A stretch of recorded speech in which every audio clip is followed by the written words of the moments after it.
Heç kim üçün dünya rahat geçmir. Heç kim üçün rahat geçmir. Peyğəmbərlər üçün rahat geçməyib, müqəddəslər üçün rahat geçməyib.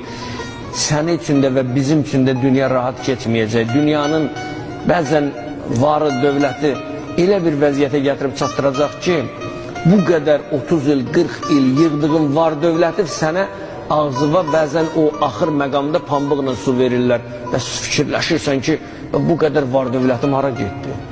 Əgər sənin var dövlətin bir pambığın ucunda, içində bir damcı su ilə düzəlirsə, onda bu qədər təlaşın nəyə lazımdır? Onda bu qədər vuruşmaq nəyə lazımdır? Bu qədər münaqişələr nəyə lazımdır? Əgər sənin sonun bir damcı suya həsrətdirsə, əgər qazandıqlarını yiyə bilmirsənsə, qazandıqlarını həzm edə bilmirsənsə, kimə lazımdır o qazanc?